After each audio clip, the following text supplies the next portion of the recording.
আসসালামু আলাইকুম। Good evening ladies and gentleman. নিশ্চয়ই ভালো আছেন আপনারা সবাই।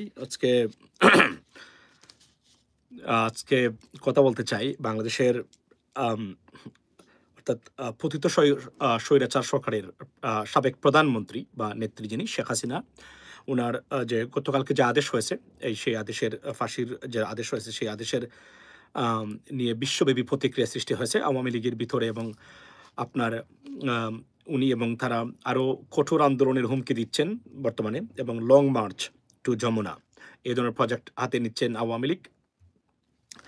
লাইভের শুরুতে আপনার অভিনন্দন জানাই বাংলাদেশ ফুটবল টিমকে ২২ বছর পরে বাংলাদেশের জন্য একটি অবিস্মরণীয় জয় এনে দেওয়ার জন্য।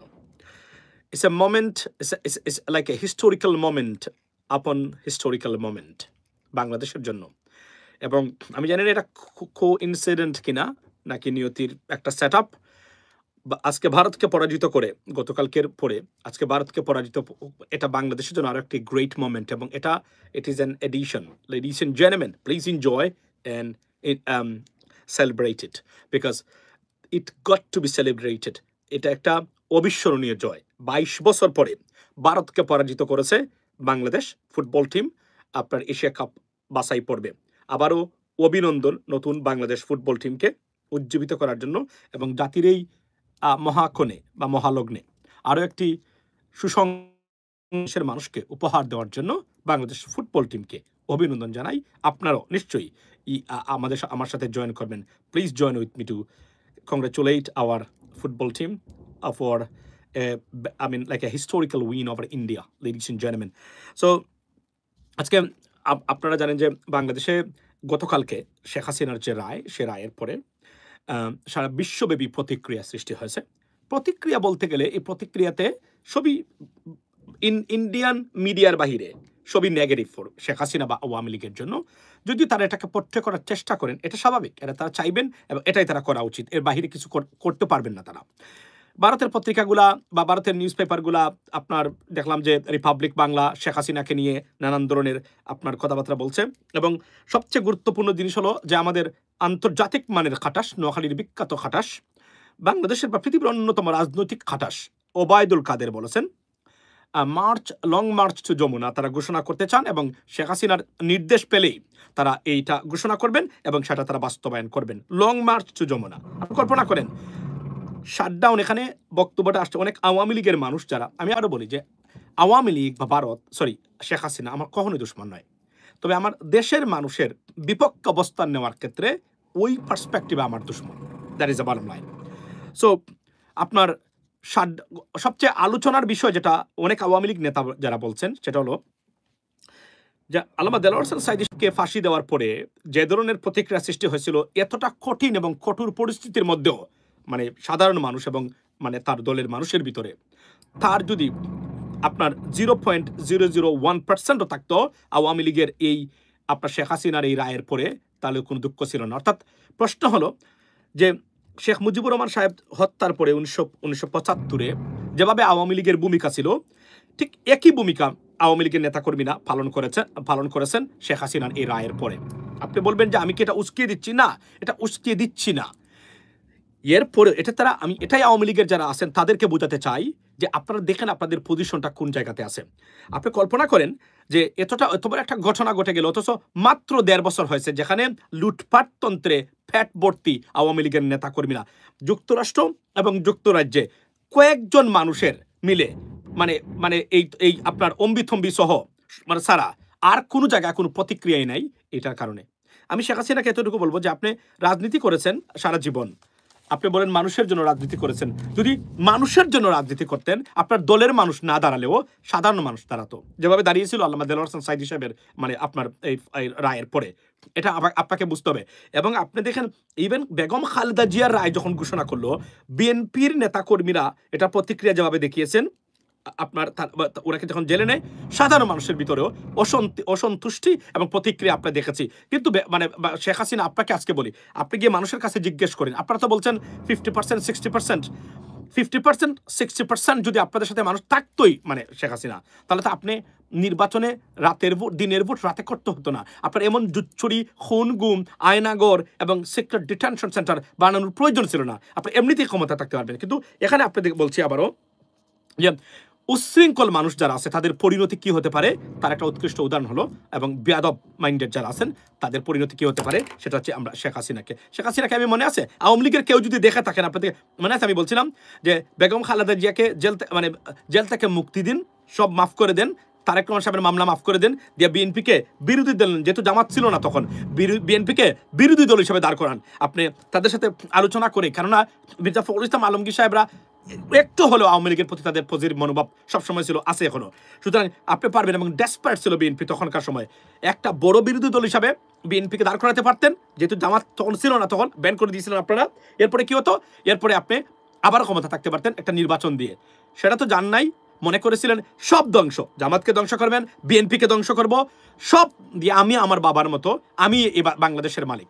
21 কোটি 18-19 কোটি মানে দেশের মানুষের দেশ এই বাংলাদেশ।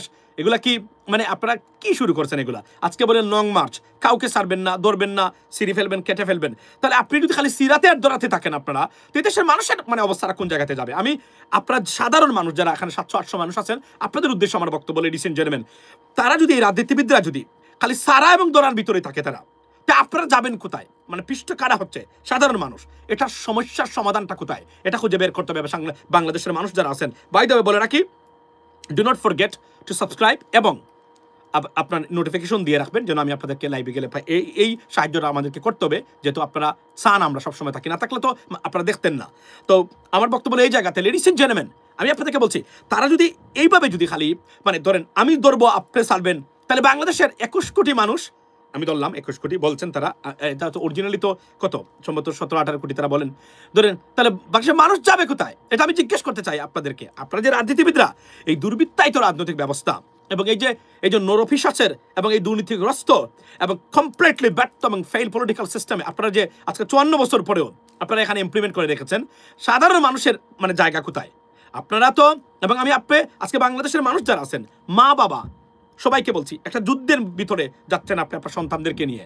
মনে রাখবেন, 2টা পয়সার জন্য আর টাকার জন্য এদের পিছনে আপনার সন্তানদেরকে দিবেন না, নিজের জীবনকে বিপন্ন করবেন না। কেন করবেন না? আমি আপনাদেরকে উদাহরণ দিই।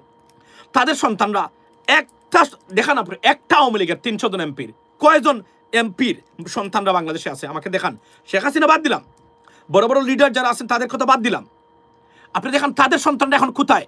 তারা আলিশান বাড়িতে থাকে, কানাডা, যুক্তরাষ্ট্র, যুক্তরাজ্য, ইউরোপ, দুবাইয়ের মতো জায়গাতে। দুবাইতে তো এই মুহূর্তে আমি যেটা শুনলাম, আমাকে মানে কয়েকজন প্রবাসী বললেন, নাম তো বলতে পারবো না, নাম বলতে পারতাম এখনো, ফটো দিয়েছেন তারা, যেহেতু বিশাল একটা জনসংখ্যা দুবাইতে, মানে আরব আমিরাতে, এখানে আপনি লুকাইতে পারবেন না, যতই আপনি মানে সারাদিন ঘর থেকে বের না হলেও একবার না একবার, কারণ আপনার পাশের ঘরে যে কাজ করে সেও দেখবেন এখন না করবে বাংলাদেশি অথবা পাকিস্তানি কাজ করে, একজন আরেকজনের তথ্য পায়। ধরেন আপনার বাড়ি, আপনি ঘর থেকে বের হন না, একবার বের হয়েছেন, সেটাও দেখবে সে ওই পাশের ঘরের যে আপনার যে ওই আরবির ঘরে যে কাজ করে, যেহেতু তাদের বাড়িঘর আরবি এলাকা এবং খুব ধনাঢ্য মানে দুনিয়া এরিয়াতে তারা বসবাস করেন, সুতরাং বের হয়ে যায়। এটা তারা আপনাদেরকে দিচ্ছেন, তারা বলছেন যে এই লোকটি এখানে থাকে, এই লোকের বাসা এটা।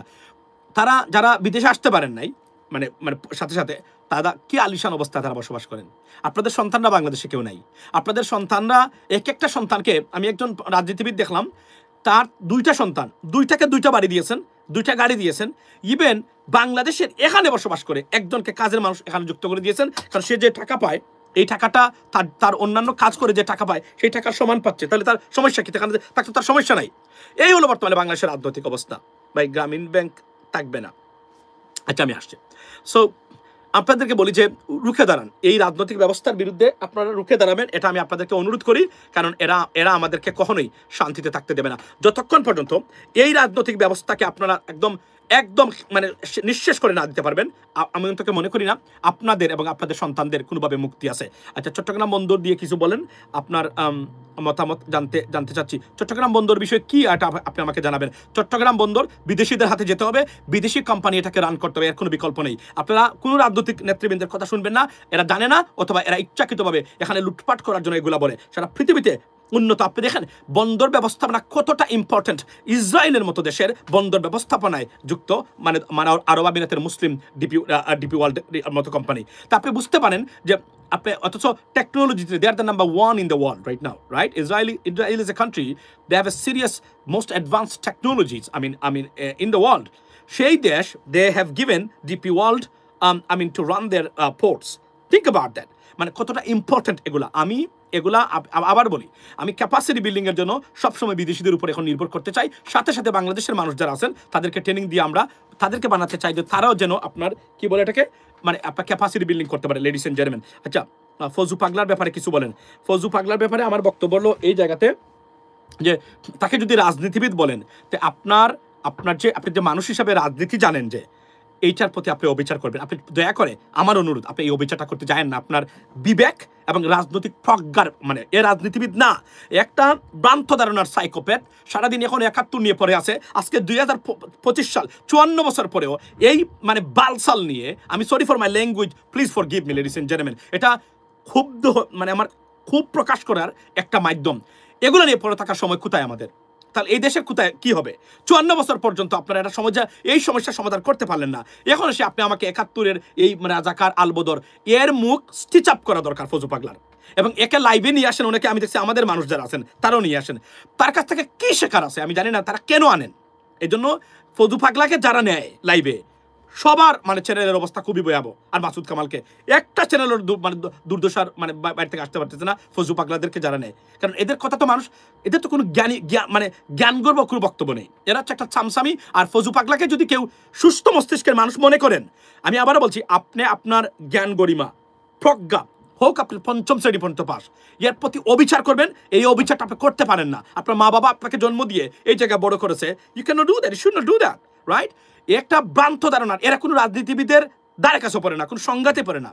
আপনি কল্পনা করেন আমাদের প্রগ্রেসিভ রাজনীতি করতে হবে। আমি বারবার আপনাদেরকে বলি যে আমাদেরকে প্রগ্রেসিভ রাজনীতি করতে হবে। যদি প্রগ্রেসিভ রাজনীতি না করতে পারেন, আপনি কখনোই এখান থেকে উঠতে পারবেন না, লেডিস এন্ড জেন্টলম্যান। এই যে লোক প্রতিদিন আইসা বলে, এবং উনি বলছেন যে বিএনপি গেলে এ আদালত থাকবে না।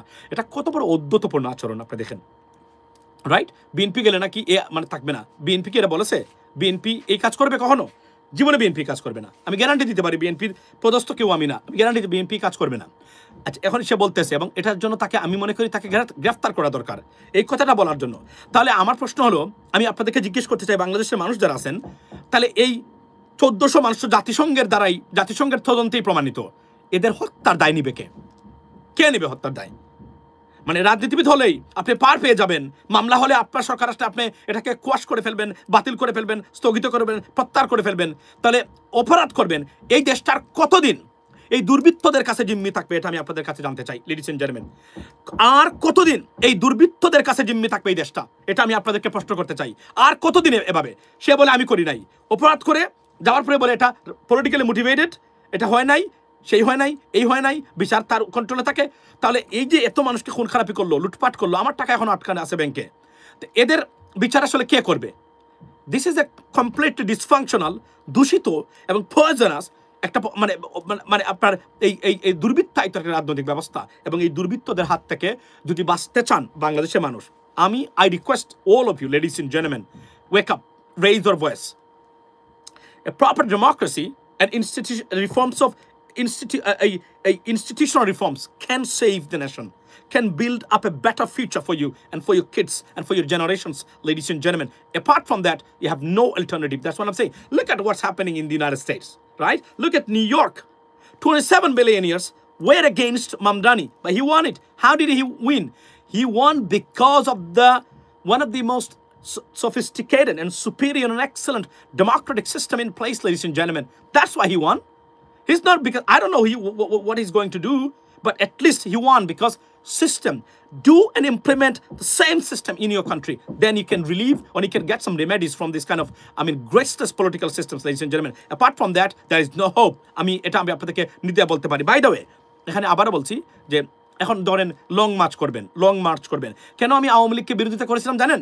নিষিদ্ধের আমি বিরোধিতা করেছিলাম যে আমার প্রপোজ ছিল যে ন্যাশনাল রিকনসিলিয়েশন একটা প্রজেক্ট হাতে নিয়ে যেন মানে আওয়ামী লীগ বা শেখ হাসিনা পরিবারকে বাদ দিয়ে কোনোভাবে আওয়ামী লীগকে দাঁড় করানো যায় কিনা, একটা মুসলিম লীগের মতো একটা পার্টি থাকবে। কেননা যেহেতু অভিশাপ, একটা যে মনে রাখবেন যারা আওয়ামী লীগের আছেন এখন এই মুহূর্তে ৯০০ মানুষ আপনারা আছেন, আমি আপনাদেরকে বলি আওয়ামী লীগের এটা কোনো রাজনৈতিক মানে সন্ত্রাস আর আপনার ষড়যন্ত্র এগুলো না, আপনাদের উপরে আল্লাহর সরাসরি গজব পড়েছে। এই গজব থেকে আপনি বাঁচতে পারবেন না। তো এই যে গজব, এগুলো গজব, এখান থেকে ঘুরে দাঁড়াতে পারবেন না কখনো, ক্ষমতায় আসতে পারবেন না আর কমসে কম 30 থেকে 40 বছরের ভিতরে, আনলেস এ ড্রামাটিক চেঞ্জ। আর যদি জামাত ক্ষমতায় যায় আপনার জীবনে আসতে পারবেন না। কেন আসতে পারবেন না আমি এটা বলছি। অথবা বিএনপি যদি মানে একটু নিজেকে মানে মানে উঠতে পারে বিএনপি কিভাবে, যদি সুশাসন 50% সুশাসন নিশ্চিত করলে আওয়ামী লীগের নামগন্ধ বাংলাদেশে থাকবে না, এটা নির্দ্বিধায় আমি বলতে পারি। আমার এখনো আপনার এই আমার আশা আছে, বিকজ বেগম খালেদা যে এখনো বেঁচে আছেন, এই মহিলার উপর আমার আস্থা আছে। কারণ আপনাকে আমি সেদিন আমি পোস্ট দিয়েছিলাম যে 3বারের প্রধানমন্ত্রী ছিল ভদ্র মহিলা, কিন্তু দেখেন একটা হত্যা মামলা নাই সরাসরি, মানে তার নির্দেশে হত্যা হয়েছে, তার নির্দেশে গুম হয়েছে, তার নির্দেশে এই হয়েছে। ইয়েস, উনার নির্দেশে উনার সরকারের সময় ক্লিন হার্ট অপারেশন হয়েছে, 18 জন কৃষক হত্যা করেছিল তারা, কিন্তু এটা তো সরকারি সিদ্ধান্ত বা তখনকার সময়ে কেউ করেছে, কিন্তু সরাসরি উনার সাথে যদি থাকতো তাহলে শেখ হাসিনা একটা মামলা তার বিরুদ্ধে দিতে পারতো। আপনি দেখেন এটা তার সবচেয়ে বড় জয়, এবং তার এই কারণে আল্লাহর কাছে সন্তুষ্টি প্রকাশ করে, এবং সে বসে বসে দেখেন উনি এখন ভালো আছে তার ঘরে। কিন্তু আজকে শেখ হাসিনা যে দাম্ভিকতার সুরে বলছিল বের করে দিব, এক সারিতে বের করে দিব, এই করে দিব, সেই করে দিব, যা ইচ্ছা তাই করেছে, তাকে নিয়ে আবার তুচ্ছ তাচ্ছিল্য করতো সেই মহিলা, আজকে দেখেন ফাঁসির মানে রায় নিয়ে এখন দেশে দেশে ঘুরবে। একটু পরে 2 দিন পরে সরকার ইন্টারপোলের মাধ্যমে তার গ্রেফতারি পরোয়ানা জারি করবে। তখন কি হবে? ভারত হয়তো দিবে না, it's most unlikely, India will help, but definitely it's a big deal. যখন ইন্টারপোল এটাতে ইন্টারভিন করবে সব কিছু শেষ হয়ে যাবে। এবং সবচেয়ে আশ্চর্যের বিষয় হলো গতকাল থেকে এখন পর্যন্ত ইউনাইটেড স্টেটস অফ আমেরিকার কোনো অফিসিয়ালস এখনো পর্যন্ত they haven't given any single statement regarding this matter. So what does it mean? It means that almost they swallowed, so absorbed it in a positive way. So this is the end of the story. এখান থেকে আর ভাই please উত্তরটা দিন, আপনি বলেন, আপনি আমাকে রাফি কি বলতে চান আপনি আমাকে বলেন, আপনার উত্তর আমি দেব, আপনি আমাকে বলেন কি বলতে চান আপনি। আচ্ছা, 10 বছর পর কি বিএনপি সরকার গঠন করতে পারবে? 10 বছর পর কেন করতে পারবে? এটা তো নির্বাচন আসতেছে। গত 17 তারিখে সাধারণ ছাত্রদের উপর পুলিশ হামলা করে কেন?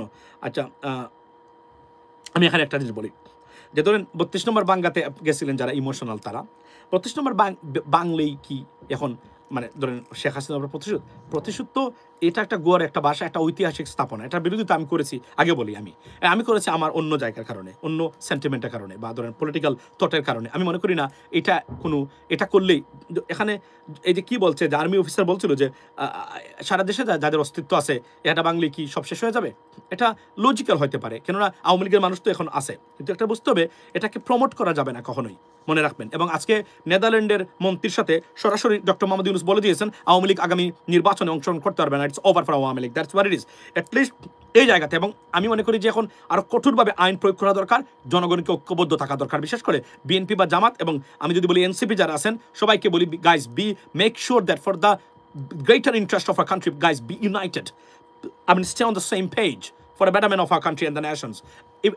If not, there will be big problems. So already দেখেন এটা প্রতিক্রিয়া সৃষ্টি হয়েছে। এবং সবচেয়ে আশ্চর্যের বিষয় হলো যে বাংলাদেশের মানুষের টাকা দিয়ে মানুষকে নামাইতে হয়েছে আপনার রাস্তায়, টাকার বিনিময়ে যে কয়েকজন টুকাইদেরকে রাস্তায় নামিয়েছেন, মানে আওয়ামী লীগ, এর বাহিরে আর নাই।